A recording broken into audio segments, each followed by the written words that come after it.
So I recently read that there are around 500 personal finance books published every year in the United States.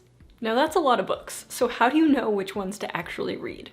Well, these 7 are the ones that I see the most talked about that people are saying can actually make you a millionaire. And what I found is they all boil down to really 3 different money-making strategies that I personally tried and I'm gonna break down for you guys. Now, being broke freaking sucks. And I learned that young when I was about 16 during the 2008-2009 financial crisis. So I spent years reading as many millionaire books as I could find in the effort to, well, become a millionaire. But what's interesting is the strategy that I actually used to double my net worth is not the strategy you would initially expect. So let's jump into it. The first strategy I picked up was actually from these 3 books, and that is the Millionaire Fastlane, 12 Months to 1 Million, and the $1 Million Weekend. And they all really said the same thing, and that is to start your own business or side hustle, which is not like a revolutionary concept. I feel like everyone says start your own business, start your side hustle, but like, where do you actually start?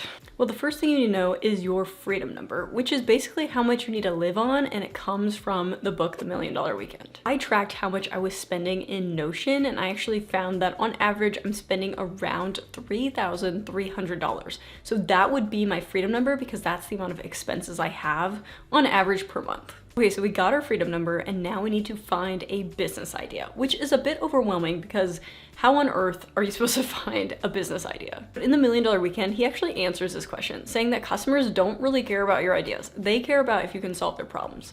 So you need to start thinking about problems, not necessarily ideas. You want to become a problem seeker. And if you're sitting there thinking, I have no idea what types of problems I could be solving, well, start solving your own problems first. Look at your own to-do list and look for those problems there. So when I did this exercise, I was looking at things like making healthy meals, opening mail, rescheduling appointments, turning online orders, maybe even canceling subscriptions. But the problem I ended up solving and creating my business around was actually giving construction software training. Now, before you run off and go set up a website like I did, whoops, you need to actually go validate your business idea. You need to actually make sure that people are gonna pay you for your product or service first. This is very important because everyone says, oh, that's a great business idea, until they have to pull out money and pay you. So call up 3 people and ask for them to actually give you money in exchange for that product or service. Set some rejection goals to make it a little bit more fun. Also think about what they already buy and go to events that they already go to have those conversations. So I took my business idea and I actually created a software training course for construction engineers on Skillshare.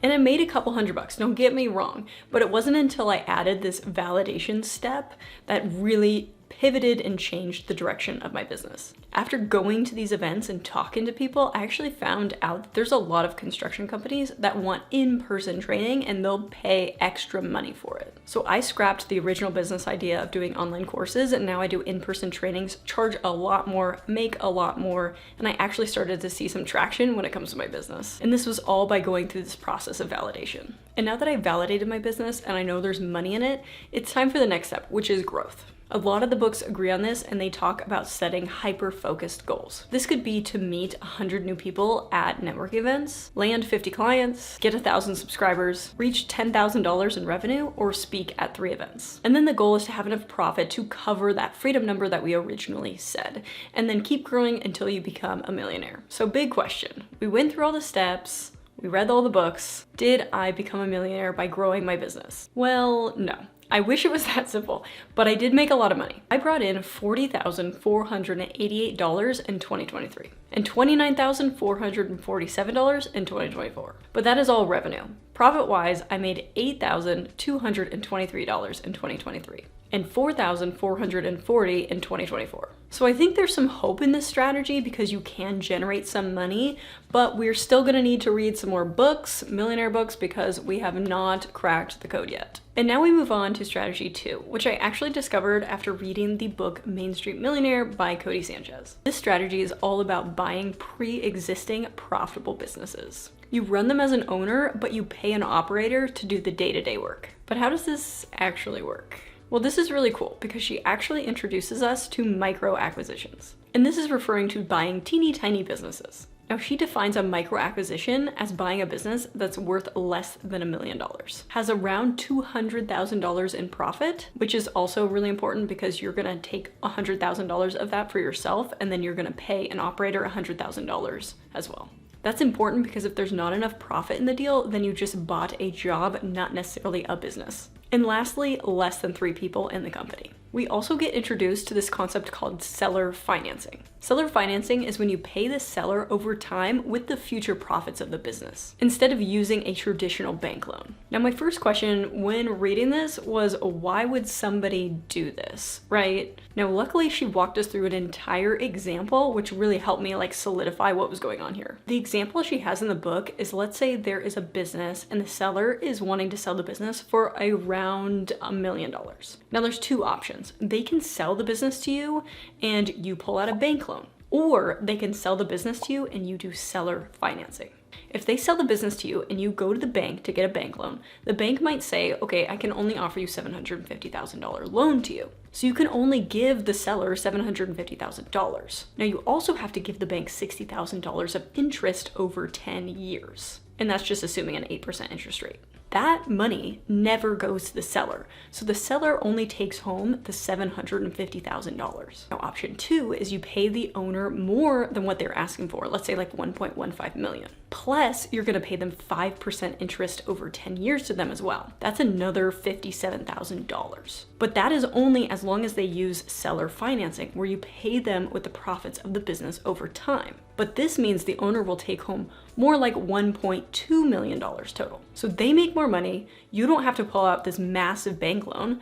That's kind of the win-win of seller financing. Now, the next big question here is, what kind of businesses are you supposed to buy? Cody recommends a couple different businesses to buy. The first one being home services. Now, this could be like buying an electrical contractor, or a roofing company, or maybe even a plumbing company. Another type she talks about is professional services. This is gonna be like your lawyers or accountants, or maybe even a marketing group. But the big drawback here is the fact that you need to convince somebody to sell you a business using seller financing, which is extremely difficult if you are young and you don't have this broad, diverse network of knowing a bunch of owners. So what I did was make a Notion page of all the lists of different companies that I've been running into over the years that I think would be a good candidate, and going to keep track of that, build those relationships over time until I'm ready to make a big move like this. And when I find the right company, I'm definitely going to use this strategy to make some money. But for now, we need to move on because we are piling up the different millionaire books and we have yet to become an actual millionaire. Now, this next batch of books is where I started to see significant financial progress, and it's about time.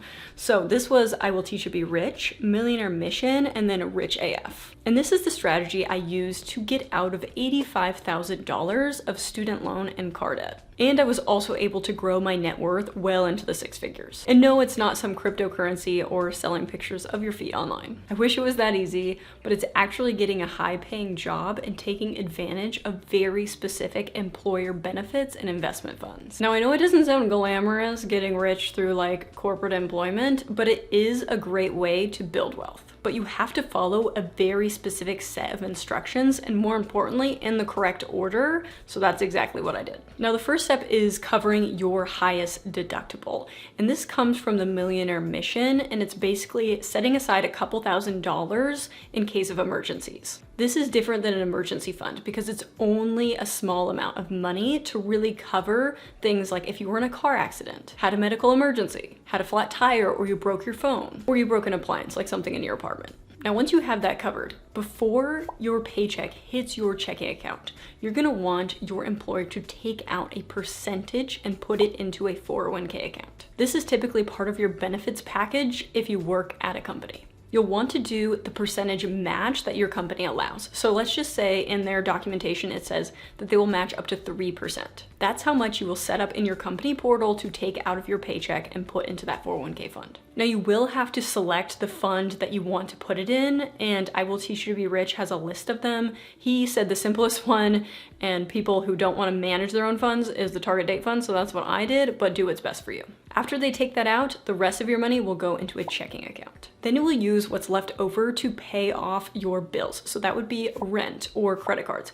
And you want to pay off your credit cards in full each month, so that way you're not paying extra on interest. So don't do the minimum balance, do them in full. Now at this point, you're gonna start dealing with high interest debt and building up an emergency fund. This is high interest debt like credit cards. That's gonna be like 20+%. Or auto loan debt. So that's gonna be somewhere around 8% or even more. I've seen people pull out auto loans with 10% interest. The books go back and forth on student loan debt, so they say if it's above 5%, maybe start looking at it, but if it's less than that, maybe put that on the back burner, but it's really up to you.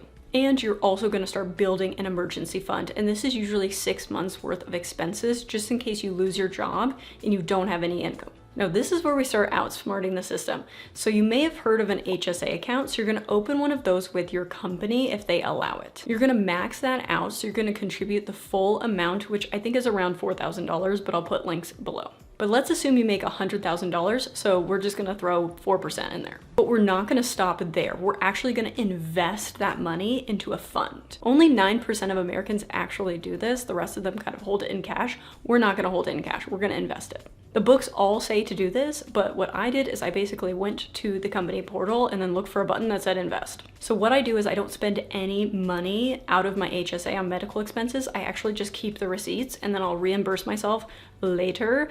And then I use that as basically a third retirement fund. I'll let that money grow in that investment time over time because I'm not pulling any of it out. And then I can pull it out tax-free when I'm older or pay taxes on it and use it as income. So it's basically like another retirement fund. A lot of the books recommend this because it's triple tax advantaged. Now, after you do that, you can set up what's called a Roth IRA. But watch out because there are certain income limits. So you can only set this up if you are under a certain threshold of income. So if you're, for this example, if you're making 100K, you're still under that limit, so you can still set up a Roth IRA. This is completely outside of your employer. You're taking money out of your checking account and putting it into a Roth IRA that you set up with a different company, like some sort of financial company. I Will Teach You to Be Rich has a list of companies that you can go to. You just pick one of them. He had it in there and the example is 5%, so that's what I did. The next step is to bump up your 401k percentage until it's maxed out, which is kind of crazy because to max out your 401k as an individual is like $20,000 plus, but I'll link more stuff below. So it does feel a little bit overwhelming. Now keep in mind, if you are over that income limit and you can't have a Roth IRA, you can do a backdoor Roth, which is basically where you set up a traditional IRA with a different financial company or the same one that you're using the Roth IRA for. You'll call them up and you'll ask them to convert your traditional money to a Roth. So you basically do a conversion. And another option, which you can also do at the same time as your Roth IRA conversion, that backdoor Roth, is called the mega backdoor Roth, which is actually, you have to have your employer set this up for you and they have to allow it, but they might have a 401k Roth that you can contribute to and do a conversion to. So you call them up and you say, hey, I want to put some money in the 401k Roth, not the regular 401k, the 401k Roth. Say I want to do a conversion, they will put that money into a 401k Roth. Those are some of your options. Look for the backdoor Roth and the mega backdoor Roth if you reach those income limits and you can't contribute to a regular Roth IRA. So do one or all of those. For now, we'll stick with just the regular Roth IRA since we're making $100,000 in this example. And lastly, we have savings. Now this is where the books kind of differ. So I Will Teach You to Be Rich says to save for cars and things, big purchases like this as you're kind of going throughout your financial model.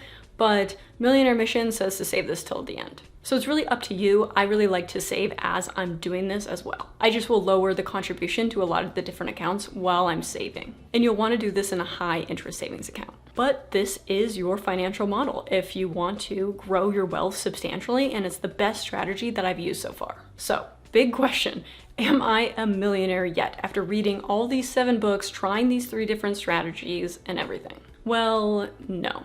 It really isn't as easy as a lot of these books make it seem. But to be fair, I did grow my net worth substantially, well into the $300,000 range. Although it doesn't feel very rich and millionaire-like because I haven't actually hit $1 million and all my money is tied up in retirement funds, so I don't actually feel like I have a lot of money. But for reference, I am 28 years old, so I feel pretty good about it. I have a whole video on how I track my net worth in Notion, and that is really what kept me going as I tried these wealth tracks to see that number go up and up and up. So I will link it in the description below. Otherwise, I will see you guys next time.